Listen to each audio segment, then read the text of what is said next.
Information एकदम important जानकारी। नथुनिया 2 गाना ब्लॉक बा, हम जही दिन आई रे भैया वही करे एक दो दिन के अंदर रिएक्शन कर चाहत रहे, लेकिन आजकल कैसे कैसे लोग डालत हम देखनी, आजे बैठल बानी तो ओकरो रिएक्शन अभी कुछ देर में करम, या तो कल रिलीज हो जाई, अगर ब्लॉक हुई तो फिर आप लोग जीजी तिवारी जी फेसबुक जेकर नीचे डिस्क्रिप्शन में, यही वीडियो के नीचे डिस्क्रिप्शन में लिंक आप लोग मिली, जरूर देखम जा। जय भोजपुरी, प्रणाम सब भोजपुरिया श्रोता लोग के, आशा करता नहीं कि आप लोग बहुत बढ़िया होखम जा, मस्त होखम जा और भगवान शंकर जी के स्वागत के तैयारी करत होखम जा। तो हमनियों के हाजिर बनी जा आप मर्दे।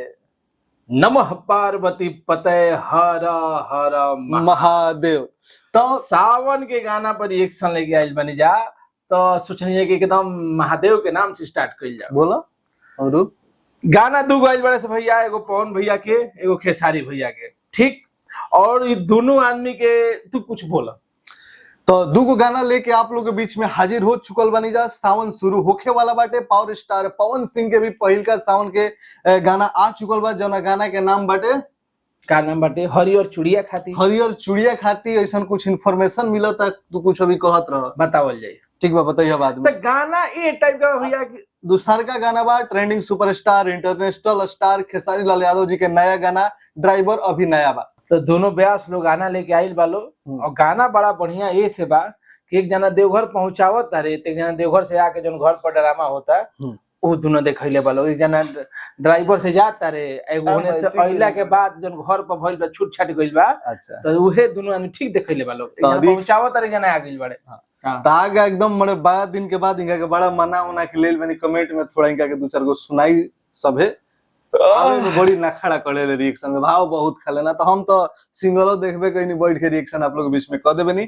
तो ज्यादा ना बकवास करते हुए सबसे पहले खेसारी लाल यादव जी के बोलबम गाना के रिएक्शन कर लो, जना गाना के नाम बा ड्राइवर अभी नया बा, अन्नपूर्णा फिल्म पे बाटे। बाकी बात बाद में हुई और रिव्यू भी आप लोग के डिटेल में देबे करब हम बीएफसी न्यूज भोजपुरी पे। तो चलो रिएक्शन शुरू करेंगे। शुरू शुरू कर जा।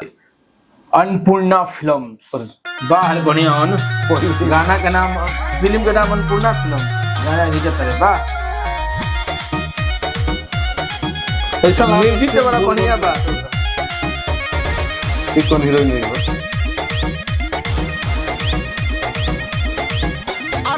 मगर ही गाना जैसा लगा।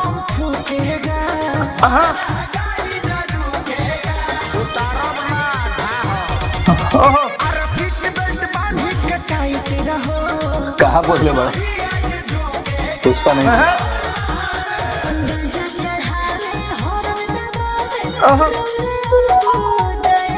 बहुत अच्छा बा।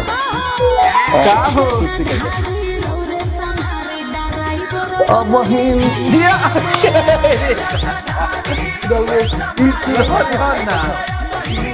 डांस स्टेप देखा दौड़े संभाली डराई बराया बड़े कमेंट करते हैं। आवाज बच्चा जैसा लगा। अरे जी कपार खइले बड़ी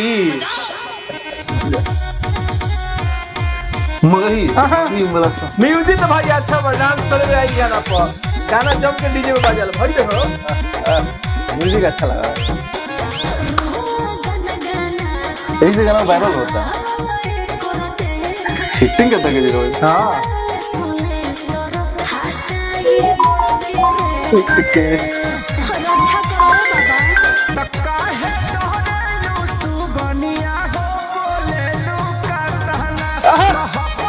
भाई गाना हिट बा, ऐसा के बोलबम फाड़ दी गाना।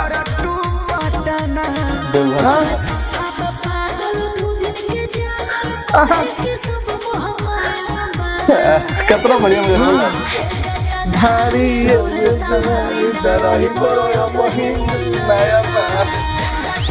डांस स्टेप अच्छा। कोरियोग्राफर साहब का नाम पढ़ल है, कितना बढ़िया। कैसा जी भी हो, अच्छा रोल लगाता है।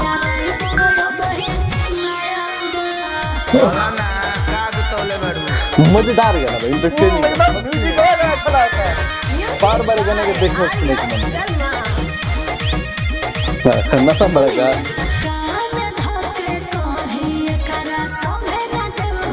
इनका रोल करता है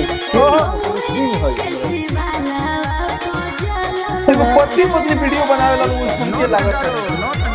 हां तबले नॉट डरो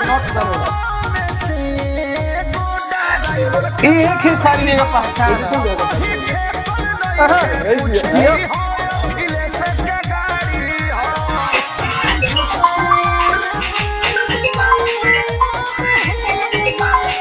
गाया बा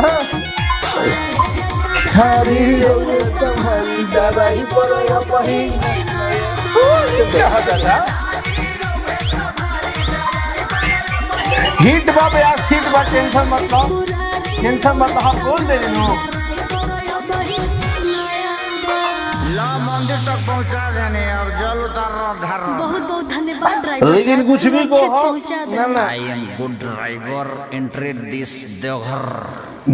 लेकिन कुछ भी कहो, हाथ ड्राइवर अच्छा बा भाई, एको एक्सीडेंट ना होइला भाई साहब। कुछ भी कहा, गाना तो बड़ा जबरदस्त बा, लेकिन एक बात के अफसोस बा कि जे कहा था कि ड्राइवर अभी नया बा, ड्राइवर बिल्कुल नया नहीं के भैया, बोलत का है हाथ ना भीड़ भाड़ में कोई गोड़ टूटल है लास्ट में जो कमेंट्री कइले बा लोग। लेकिन भाई ट्रेन हंसी मजाक एक तरफ, लेकिन जो गाना चाहे, जो गाना बोलबम के चाहे, जो डीजे पर बाजे, जो गाना पर लोग डांस कर पाए, आखिर सारी भैया का एनर्जेटिक परफॉर्मेंस के बड़े, डांस स्टेप के बड़े एकदम लाजवाब। सबसे ज्यादा ऑडियंस जौना भाव के सुनेला, हाँ खेसारी भैया के ना जौना भाव के सुनेला, जो चीज चाहेला भोजपुरी। देखी आज जौन बानू भोजपुरी का भी नया नया भी ऑडियंस को जुड़ल बड़े, जे आजकल हिंदी टाइप के गाना बहुत क्वालिटी सैलिटी हमने के आम पब्लिक बड़े 90 मतलब 70 से 90% उनका ये सब नहीं के बुझा, उनका बस इतना बगे गाना अच्छा जो के सुन के झूमे के मन करे, लाइन ऐसा होके जो दिल के पसंद ना कहल जाला।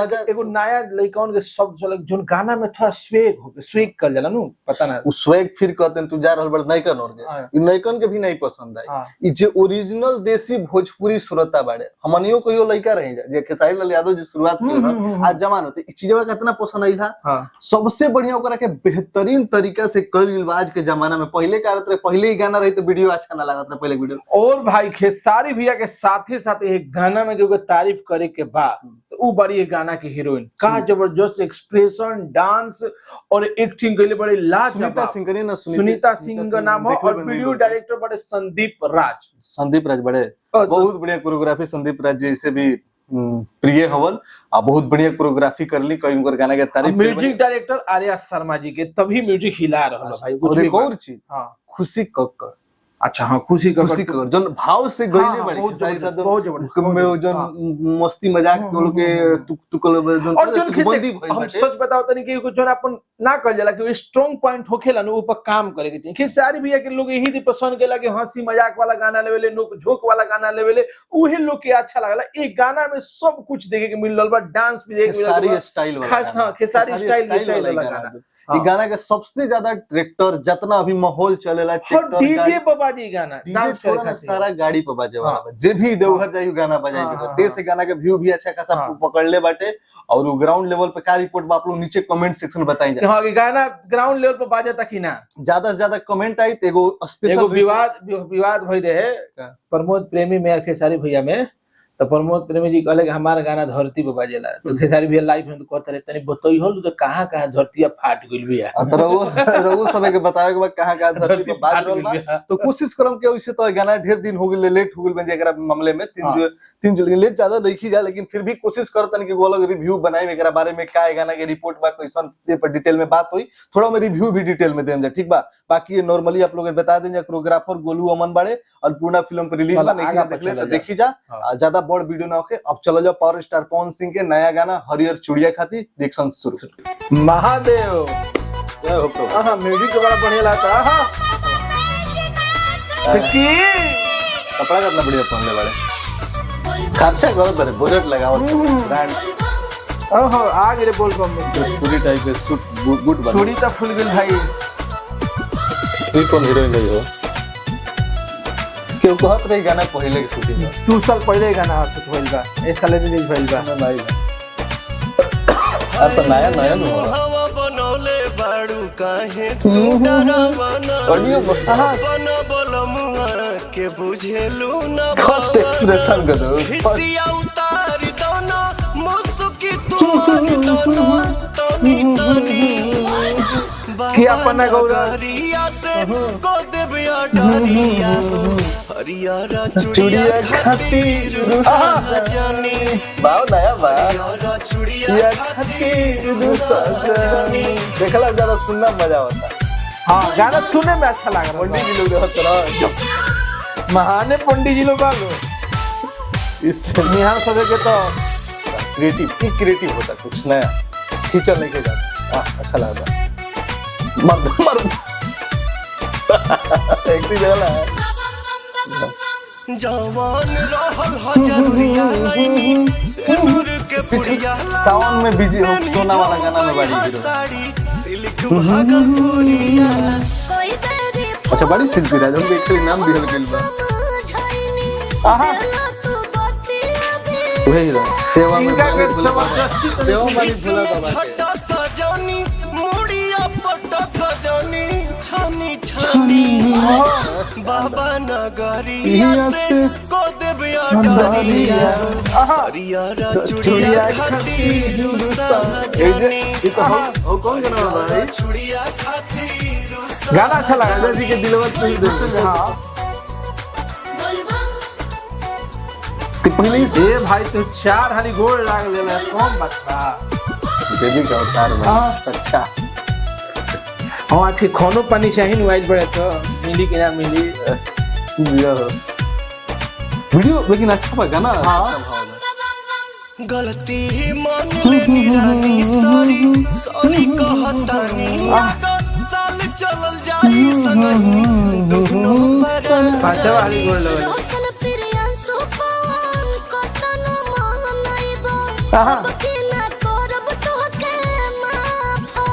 सुना भोला के ध्यान धारा चिंता फिक्र न करा धनी धनी बाबा नगरिया से को देबिया डरिया हरियारा चुड़िया खातिर साजनी हरियारा चुड़िया खातिर साजनी अपन अपना घरे चले जाओ गोल लाग के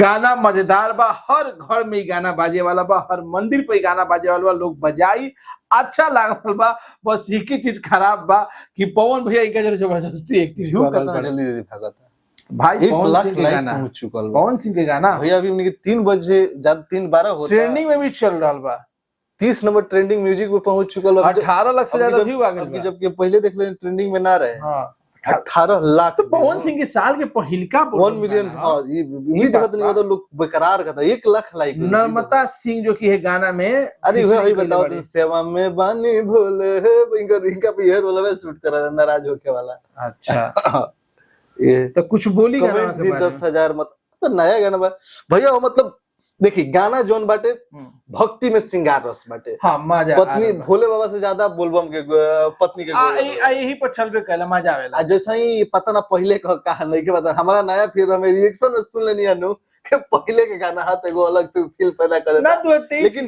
फिर भी सबसे गाना के जाके आप देखिए बीएसपी न्यूज बनेल बनी मुझे सबसे बढ़िया में पवन सिंह के गायकी जोन पवन सिंह के फैन बड़े जे पवन सिंह के सुने से तो भोजपुरी के हर आदमी पवन सिंह के सुनेला जैसे ही शुरू होता गाना के लाइनों मतलब पवन में आदमी मन मुक्त हो जाता बहुत बढ़िया ऑडियो लाता वीडियो भी जबरदस्त बनावल गेल बा के बनैले बा विभांशु तिवारी नो विभांशु तिवारी कइले बारे त काम एवन भाई भोजपुरी नया जनरेशन वीडियो डायरेक्शन के शुरुआत कइले हाँ एगो चीज तो नोटिस कइनी है जब बोलो तनी तो सामने लगे को बोले के मौके नहीं दे हम वाह वाह वाह वाह करो तनी अब हम कुछ बोली टोकी के पड़त तब जाके कुछ दिन पहले तू न कला बोला कुछ हाँ हम तो पढ़त रहे ने मार के तो का शब्द लगैनी है बोला कुछ पूरा रामायण ना करने के पूरा पढ़ देइए रामायण पूरा पढ़े के तो गाना सुने लायक बा देखे लायक भी बाटे बढ़िया बा ज्यादा कुछ बात करे लायक बा ना और सबसे बड़ बा के गाना में पवन भी 5 से 6 बार गोल लाग ले बड़ा बात करे लायक का बा के दोनों आदमी कोशिश करते हैं जब न्यूज भेजा अभी का सक्सेस जाते एक दिन के रिकॉर्ड बनावे और जा रहल बा गाना हां गाना रिकॉर्ड का कभी ये गाना के सबसे बड़ी है हम 1 लाख हम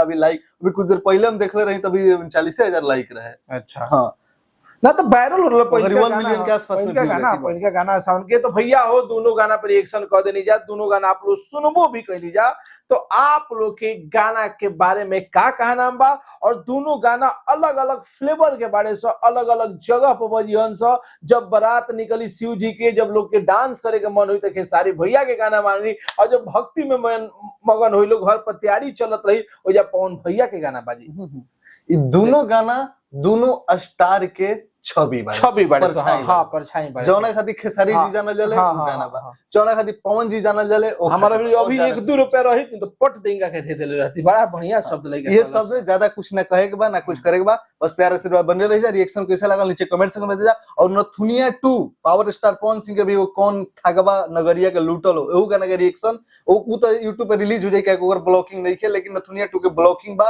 तो अगर उ चैनल YouTube पे ना भाई रिलीज होई कंपनी मालिक से लोग से रिक्वेस्ट बा कि हमनी के रिएक्शन करे नहीं जाता भाई हमनी के देखे बस ले बता से और गाना पर व्यू ही मिलेला अच्छा लगेला तो ब्लॉकिंग के सिस्टम काहे रखता है रउआ सबे कुछ फायदे ही मिली। चलिए मिलते हैं अगला वीडियो में तब तक के लिए ख्याल रखी जा जय भोजपुरी बाबा धाम के गाना के सुने जा एंजॉय करी जा आ जाई जा देवघर में जल ढार के आई जा जय भोजपुरी एकता बना के रखी।